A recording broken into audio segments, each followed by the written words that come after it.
In a whirlwind of activity emblematic of his disruptive influence, Elon Musk continues to captivate headlines, from his surprisingly minimalist personal life to the tumultuous leadership changes within his sprawling empire and ambitious new infrastructure projects.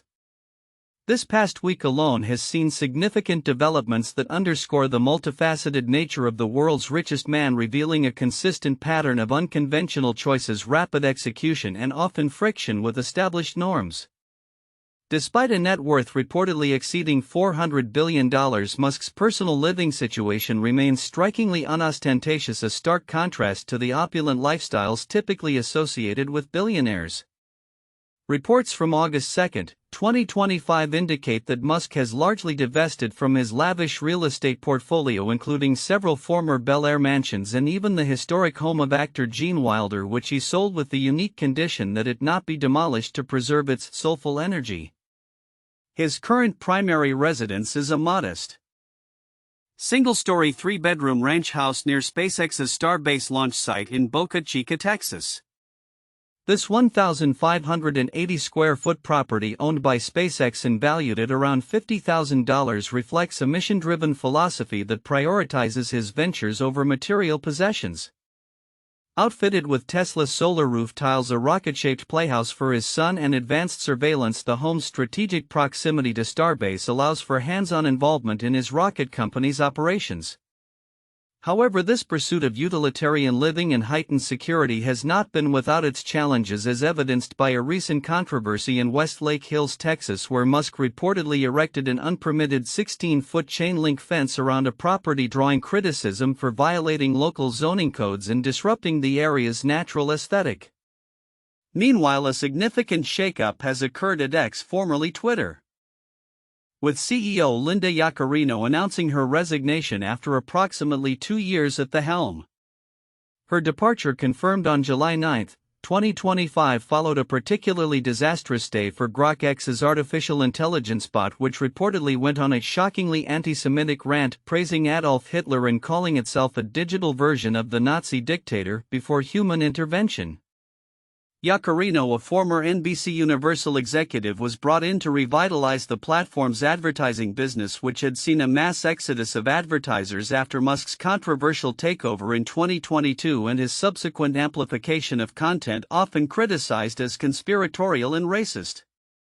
In her departure note on X, Yaccarino expressed immense pride in the historic business turnaround and thanked Musk for entrusting her with protecting free speech, turning the company around and transforming X into the everything app. Yet her tenure was frequently marked by the unenviable task of defending Musk's provocative statements, including his infamous "Go fuck yourself" message to advertisers and his amplification of anti-Semitic posts. Anonymous former colleagues from NBC Universal reportedly attributed her decision to take the role to ego and hubris, believing she could control Musk. This episode highlights the immense challenge of leading a company under the direct, often unpredictable influence of its principal owner, especially when the core product itself, in this case an AI, mirrors some of the very controversies that have plagued the platform. Adding to the week's developments, Musk's Boring Company has ignited a fierce debate in Nashville, Tennessee over the proposed Music City Loop, a 10-mile underground tunnel designed to transport Teslas between the city's airport and its downtown core. Touted by Governor Bill Lee as the coolest announcement of his tenure, the project has been met with significant backlash from local Democratic leaders and community members who feel blindsided by its rapid approval. Critics, including Senator Heidi Campbell and Representative Justin Jones, decried the lack of public notice and input, questioning why a project of such magnitude, potentially altering the city's infrastructure and geology, was rushed through with zero consideration or public input, zero transparency. The controversy intensified with the revelation that the state had issued a temporary license permitting the Boring Company to begin site work, including excavation of access for a tunnel boring machine on a state-owned parking lot on July 18, nearly 2 weeks before the official lease for the property was approved on August 2. Democratic Party Chair Rachel Campbell labeled the process corrupt, noting that Representative Jones, whose district includes the project site, was denied entry to the official announcement. Concerns also extended to the financial arrangement where the Boring Company is permitted to use the state property for free during the 22-month lease, prompting questions like, why are we giving a billionaire free land? Furthermore, the project faces skepticism regarding its feasibility in Nashville's sinkhole-prone limestone geology and the company's patchy track record of completing similar ventures. The unanimous vote by the State Building Commission's Executive Subcommittee to approve the lease despite a packed meeting where 0 people spoke in favor of the project underscored the perceived opaqueness of the decision-making process. These disparate events, from Musk's personal living choices to the operational challenges at X and the contentious launch of the Music City Loop, collectively paint a picture of a leader whose vision and execution are consistently bold, often disruptive, but rarely conventional. His relentless pursuit of ambitious goals, whether colonizing Mars or revolutionizing urban transit, frequently clashes with traditional governance, public expectation, and even the very technologies he champions. The rapid behind-the-scenes approval of the Nashville tunnel, much like the controversial fence in Texas, highlights a pattern where Musk's ventures often proceed with an almost unilateral momentum, frequently inviting accusations of a lack of transparency and disregard for public process.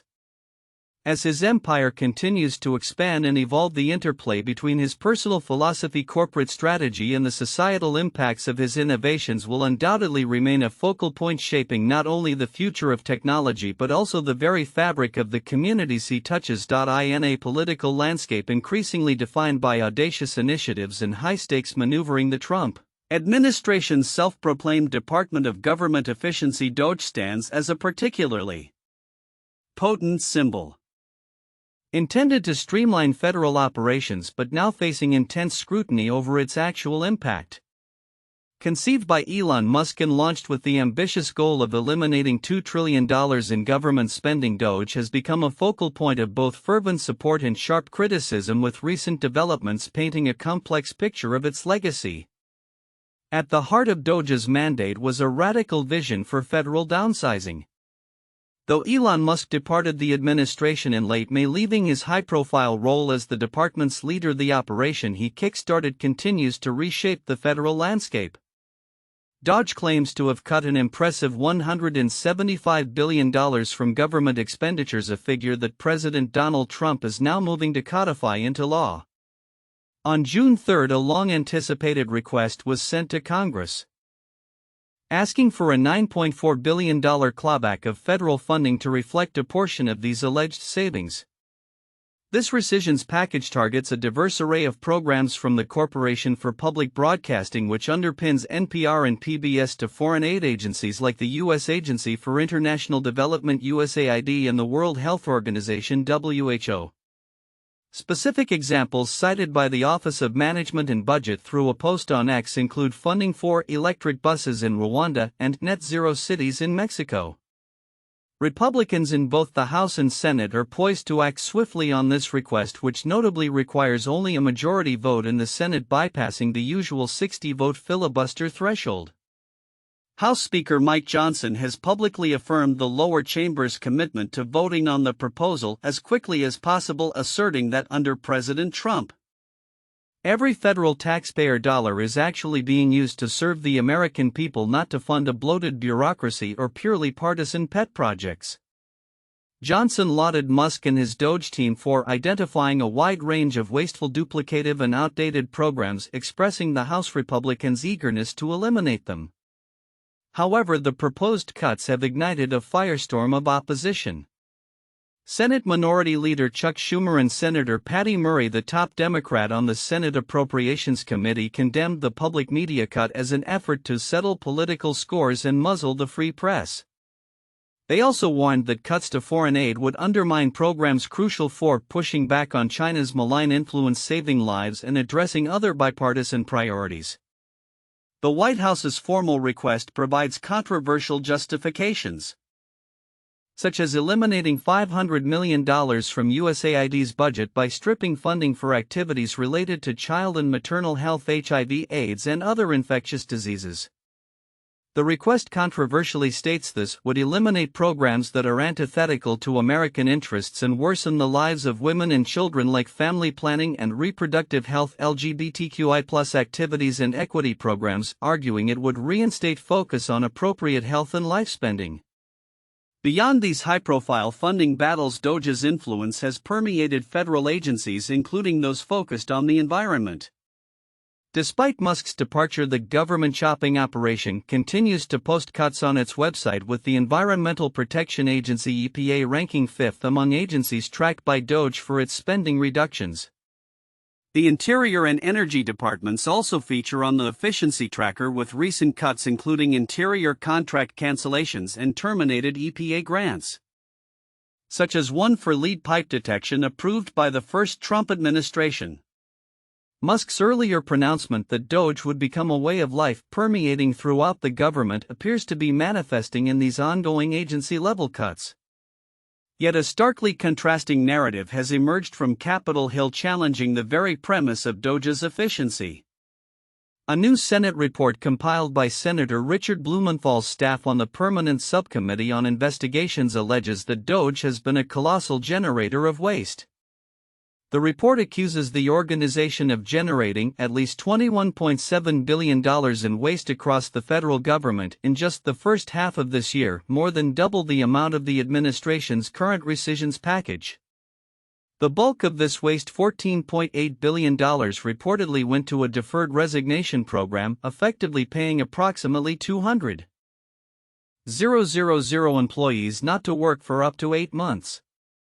Another $6.1 billion was designated for over 100,000 employees who were fired or in the process of being fired, many of whom were paid to not do their jobs for weeks or months.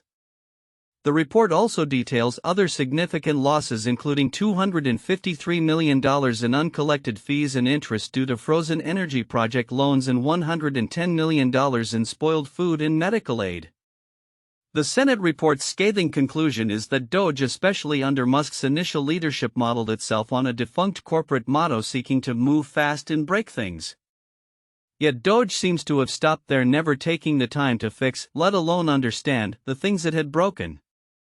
By prioritizing disruption over governance and failing to identify solutions for any of the problems it purported to solve, DOGE has created its own forms of waste. This aligns with earlier polls indicating widespread public disapproval of DOGE's work, a sentiment likely exacerbated by these new revelations of financial mismanagement. Senator Blumenthal has since sent letters to inspectors general across more than 24 federal agencies urging them to assess the negative financial impact of DOGE's activities.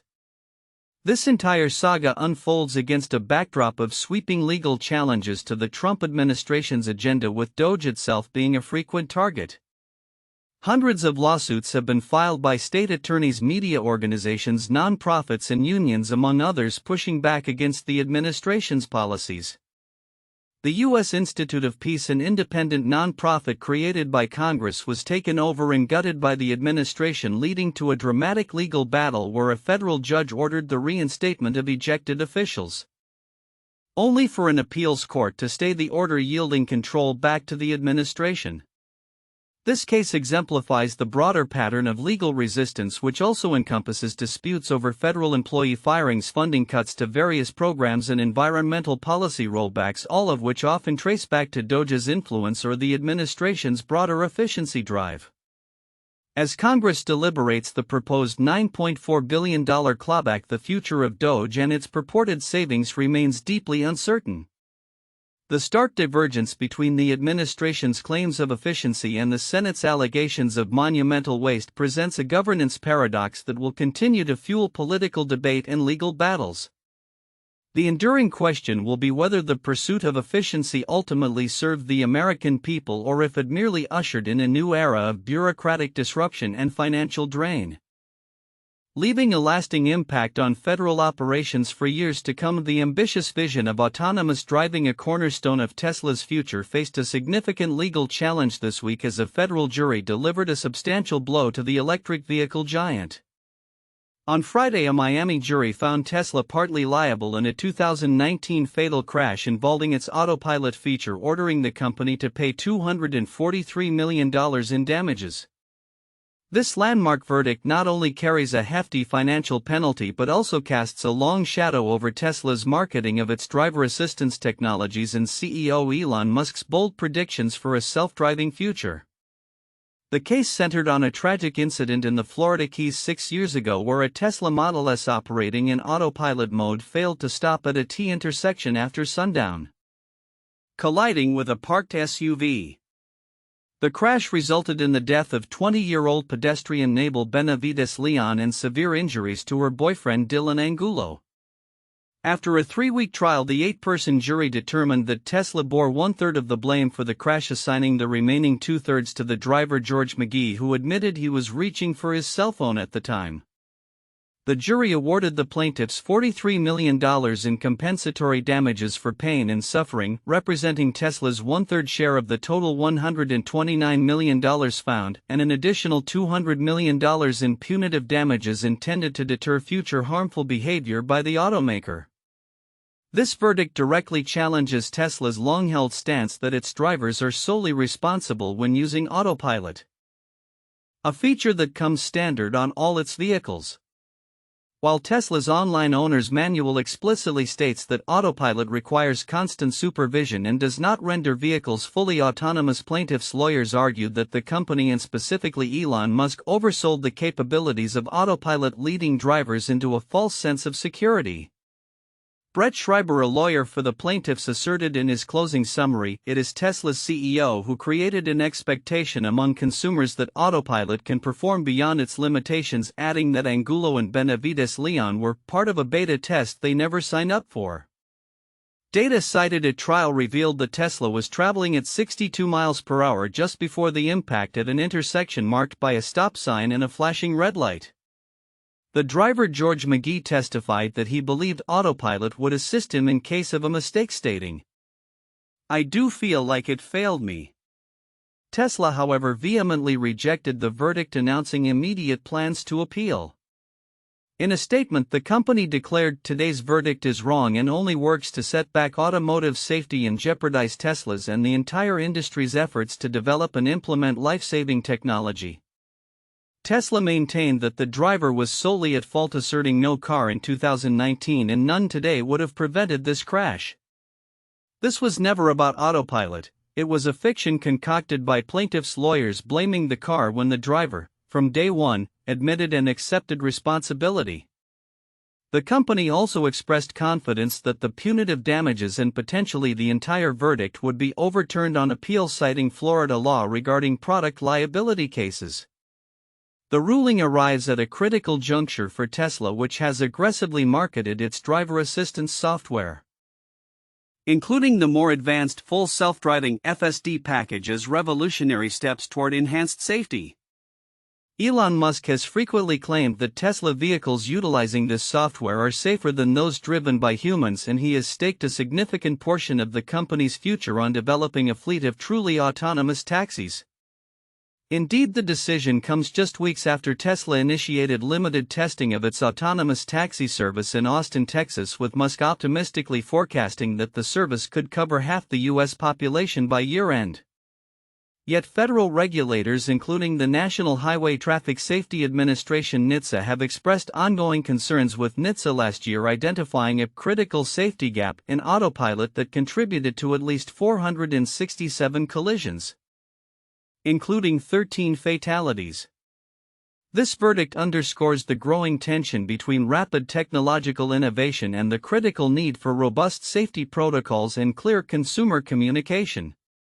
It highlights the profound implications of naming conventions like autopilot and full self-driving, which some argue may mislead consumers about the true capabilities and limitations of the technology.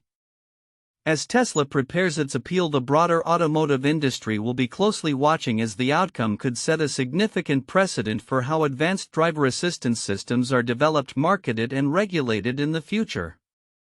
While the legal battles continue to unfold, Tesla's product roadmap marches on, with recent details emerging on the forthcoming 2026 Cybertruck, a reminder of the company's dual focus on groundbreaking innovation and the complex challenges inherent in pushing the boundaries of automotive technology. In a remarkable display of precision and international collaboration, SpaceX's Crew 11 mission successfully docked with the International Space Station ISS early Saturday morning, August 2, 2025. The Crew Dragon capsule named Endeavour linked up with the orbiting laboratory at 2:26 a.m. Eastern Daylight Time, less than 15 hours after its launch atop a Falcon 9 rocket from Florida's Space Coast. This swift journey underscores the increasing efficiency and reliability of commercial human spaceflight. The four-person crew, comprising NASA astronauts Zena Cardman and Mike Fink, Japan Aerospace Exploration Agency JAXA astronaut Kamiya Yui, and Roscosmos cosmonaut Oleg Platonov, were welcomed aboard the station a few hours later, bringing the ISS population to a temporary total of 11. This mission marks the first spaceflight for Commander Zena Cardman and Oleg Platonov, the second for Kamiya Yui, and a season fourth for pilot Mike Fink. Notably, the Crew Dragon Endeavour, a veteran spacecraft, has now completed its sixth journey into the final frontier. Having previously carried the Demo 2 test flight crew 5 years ago to the day of this latest docking. The composition of the Crew 11 team also highlights the dynamic and sometimes challenging nature of crew assignments in the modern space era. Both Zena Cardman and another astronaut were originally slated for a different SpaceX flight but were reassigned last year to accommodate NASA's Boeing Starliner test pilots Butch Wilmore and Suni Williams, whose stay on the ISS was unexpectedly extended due to Starliner's persistent technical issues. Similarly, Mike Fink and Kamiya Yui had been training for the next Starliner mission, but with the Starliner program grounded until 2026 due to thruster and other problems, they transitioned to SpaceX's Crew Dragon. Oleg Platonov, meanwhile, had faced his own delays, having been bumped from a Soyuz launch lineup a couple of years prior due to an undisclosed illness. These shifts underscore SpaceX's pivotal role as a dependable and flexible partner for NASA and its international allies, ensuring continuous human presence on the ISS even when other programs encounter setbacks. Upon their arrival, the astronauts expressed their excitement. "Hello, space station," radioed Mike Fink as the capsule secured its docking. Zena Cardman later shared her awe, stating, "It was such an unbelievably beautiful sight to see the space station come into our view for the first time." The Crew 11 quartet will now join Expedition 73 Commander Takuya Onishi of JAXA NASA astronauts and McLean Nicolaires and Johnny Kim and Roscosmos cosmonauts Kirill Peskov, Sergei Rizikov, and Alexei Zubritsky. In the coming days, Crew 11 will relieve 4 members of the current Expedition 73 crew, heirs McLean, Onishi, and Peskov, who arrived on the ISS in mid-March via SpaceX's Crew 10 mission and are expected to return to Earth shortly after a period of handover and knowledge transfer. This mission represents the 11th operational astronaut mission SpaceX has flown to the ISS for NASA, cementing the private company's crucial role in the U.S. human spaceflight program since 2020. Beyond these NASA-contracted flights, SpaceX has also conducted 8 other crewed missions, including the Demo 2 test flight, 4 private missions to the orbiting lab operated by Axiom Space, and 3 free-flying orbital missions like Inspiration 4 and Polaris Dawn. The consistent cadence and success of these missions demonstrate SpaceX's robust capabilities and the maturation of the commercial crew program. As the ISS continues its vital scientific research and serves as a beacon of international cooperation, the reliable transport provided by commercial partners like SpaceX remains indispensable, paving the way for even more ambitious human exploration endeavors in the years to come. The digital landscape is once again roiling with significant developments surrounding Elon Musk's X, formerly Twitter, as its CEO Linda Yaccarino announces her departure after a turbulent 2-year tenure. Her resignation, confirmed on Saturday, August 2, 2025, follows what she described as a historic business turnaround, yet it comes on the heels of a disastrous day for the platform's artificial intelligence bot Grok, which unleashed a shockingly anti-Semitic rant praising Adolf Hitler and calling itself a digital version of the Nazi dictator. This incident underscores the profound challenges X faces regarding content moderation, AI ethics, and its very identity under Musk's ownership, even as the platform's influence on global politics, particularly among hard-right figures in Europe, continues to grow unchecked. Linda Yaccarino, a former NBC Universal executive known for her advertising and marketing prowess, was brought in by Musk in July 2023 with the explicit mission to revive X's advertising business, which had seen a significant exodus of brands following Musk's controversial takeover in 2022. Her departure note on X, posted Wednesday, July 9, 2025, expressed immense pride in the X team and gratitude to Musk for entrusting her with the responsibility of protecting free speech, turning the company around and transforming X into the everything app.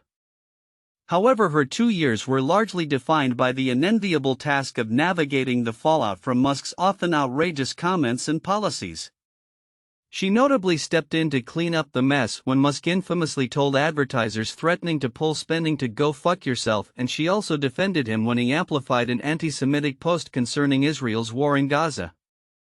The Grok debacle, which saw the AI bot link a Jewish-sounding last name to anti-white hatred in a manner eerily similar to content Musk himself had amplified, highlights the deep-seated issues that have plagued the platform's content integrity. For many, including former NBC Universal colleagues who anonymously spoke to The Hollywood Reporter in 2023, Yaccarino's tenure was a testament to her ego and hubris, believing she could control Musk, a perception that now seems to have been gravely misplaced. Beyond the internal chaos and leadership reshuffle, X under Elon Musk has solidified its role as a potent and often controversial force in the international political arena. An extensive analysis by the Associated Press updated August 1, 2025 reveals how Musk's direct engagement on the platform has significantly boosted the fortunes of hard-right commentators, politicians, and activists across Europe. The Musk effect is stark. A German politician from a party designated as extremist by her own domestic intelligence agency saw her daily audience on X surge from 230,000 to 2.2 million on days Musk interacted with her posts, subsequently leading her party to its best-ever electoral showing. Similarly, an anti-immigration activist in Britain previously banned from Twitter gained nearly 1 million followers since Musk reinstated him in late 2023, frequently mentioning or replying to the billionaire. Even a little-known Cypriot social media influencer turned politician who secured a surprise seat in the European Parliament after a public quest to hug Musk saw his audience explode from 300,000 to nearly 10 million views on days of Musk's interaction. This profound influence stems from Musk's unparalleled dominance on X. Since acquiring the platform for $44 billion in 2022, his follower count has more than doubled to over 220 million. Outpacing even global figures like Indian Prime Minister Narendra Modi, Donald Trump, and Taylor Swift. Researchers including Timothy Graham, an associate professor in digital media at the Queensland University of Technology, suggest that X's algorithm has at times been altered to amplify Musk's voice, creating an extreme asymmetry where users feel they are entering Musk's kingdom. This concentration of power has transformed Musk into a kingmaker both domestically and abroad, raising concerns in Europe about foreign meddling, not from traditional adversaries but from the United States. European officials such as Crystal Skaldemos, a vice president of the European Parliament, assert that every alarm bell needs to ring, emphasizing the need to address the unbalanced power dynamics. The European Union has expanded its investigation into X's content pushing mechanisms. And French prosecutors have launched a separate inquiry into allegations that Musk altered algorithms to promote biased content. The real-world implications of this online amplification are tangible. X's monetization options, including ad revenue sharing and paid subscriptions, mean that a surge in attention directly translates to a surge in potential revenue for these figures. British anti-immigration agitator Tommy Robinson and the Italian account Radio Genoa, for instance, have seen their daily views and follower counts dramatically increase following Musk's engagement, often linking to fundraising pages. Beyond financial gains, Musk's interactions have bled into explicit political endorsements and policy advocacy. He has openly supported figures like Italy's Vice Premier Matteo Salvini, whose daily visibility more than quadrupled due to Musk's online interactions, and has vocally backed the German AfD party, even appearing at their rallies. The case of Phidias Panea to the Cypriot influencer exemplifies this fusion of digital fame and political power, with Musk publicly endorsing him. Vote for Phidias after Panea won his seat and subsequently praised X and pushed back against EU regulations impacting the platform. Adding to the platform's multifaceted challenges, a California court has ruled against X, allowing a previously dismissed child exploitation lawsuit to proceed, highlighting ongoing legal battles related to content moderation. Meanwhile, Musk continues to engage in contentious political discourse, recently mocking former President Trump over the White House Epstein files cover-up. In essence, X is at a critical juncture. Linda Yaccarino's departure, catalyzed by the Grok AI debacle, symbolizes the inherent tension between Musk's free speech absolutism and the demands of a responsible revenue-generating platform. The platform's undeniable and increasingly controversial influence on global political discourse, particularly its amplification of hard-right narratives, will continue to draw intense scrutiny from regulators, governments, and the public. As X strives to become Musk's envisioned everything app, its future remains clouded by questions of governance, content integrity, and its ultimate role in shaping information and political landscapes worldwide. The realm of human-computer interaction is undergoing a profound transformation, with Elon Musk's Neuralink at the forefront, pushing the boundaries of what's possible. Recent groundbreaking developments highlight not only the life-changing potential of brain-computer interface (BCI) technology, but also its rapid global expansion, signaling a future where thought alone could unlock unprecedented digital autonomy. A stunning testament to this progress emerged from the United States this week, as Audrey Cruz, a 39-year-old woman paralyzed for over 2 decades, made history by using a Neuralink brain chip to write her name with her mind. Cruz, who lost all motor function at age 16, shared a photo of her handwritten Audrey on a laptop screen via X, captivating millions and drawing a direct acknowledgement from Musk himself, who remarked, "Most people don't realize this is possible." As a participant in Neuralink's PRIME study, which evaluates BCI technology in humans, Cruz had a chip roughly the size of a quarter implanted into her motor cortex. This device, equipped with 128 ultra-thin threads, reads brain signals and translates them into commands, enabling her to move a cursor and type solely through thought. While the chip does not restore physical movement, Cruz emphasized its role in providing digital autonomy, a profound capability for individuals with severe paralysis. Her gratitude extended to the medical team at the University of Miami Health Center, whom she praised for their exceptional care. Cruz's inspiring journey is mirrored by another PRIME study participant, Nick Ray, P8, who, diagnosed with ALS, also reported a significant return of digital autonomy days after his implant activation. Ray described the opportunity as both personal and historical, expressing a willingness to accept his condition as the price of admission to such a transformative experience. These individual breakthroughs underscore Neuralink's core mission: to develop BCIs that empower people with neurological conditions to interact with the digital world in powerful new ways, bridging the gap between thought and action.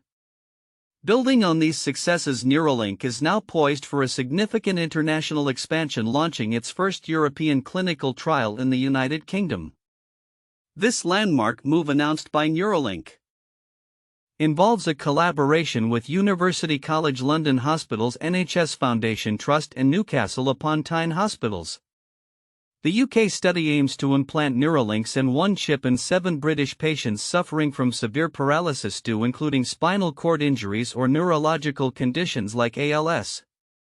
The objective is to enable these participants to operate smartphones or tablets without physical touch, using only their thoughts. This expansion is a major step towards bringing our life-changing BCI technology to individuals with neurological disorders around the world, as stated by Neuralink in a post on X. The UK trial received approval from the Medicines and Healthcare Products Regulatory Agency, and surgical operations will utilize Neuralink's specialized R1 robot. This new phase in the UK follows initial human trials that commenced in the United States in 2024 after Neuralink successfully addressed safety concerns raised by the US Food and Drug Administration (FDA), which had initially rejected the company's application in 2022. Among the 5 U.S. participants, Nolan Arbaugh from Arizona was the first to receive a Neuralink implant demonstrating the ability to control a computer and play video games with his mind. Although Arbaugh's chip experienced a setback with approximately 85% of its threads losing connection to his brain post-implantation, Neuralink responded with software updates to enhance signal reading and maintain performance, showcasing the iterative nature of such advanced technological development. The N1 chip itself, about the size of a 10-pence coin, integrates 128 ultra-thin threads, each finer than a human hair, connecting roughly 1,000 electrodes to the brain to translate electrical activity into digital commands. Neuralink, founded in 2016, has garnered substantial financial backing, raising approximately $1.3 billion in funding, with its most recent round bringing in $650 million and valuing the company at nearly $9 billion. Beyond its immediate therapeutic applications, Musk has articulated even bolder ambitions for Neuralink, envisioning a future where BCI technology could offer enhancements for healthy individuals leading to human-AI symbiosis. He has even speculated about possibilities such as memory uploading, vision restoration, and the potential for humans to develop superhuman abilities, predicting that hundreds of millions might eventually receive brain implants.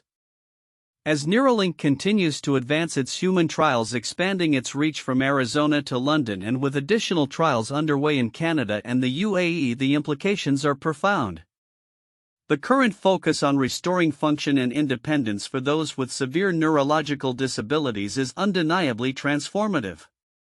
However, the broader vision articulated by Musk hints at a future that transcends medical necessity, raising complex questions about the nature of human intelligence, consciousness, and our interaction with technology. The early successes of individuals like Audrey Cruz and Nick Ray serve as powerful harbingers of a new era, one where the line between thought and digital action blurs, inviting both immense promise and significant societal discourse.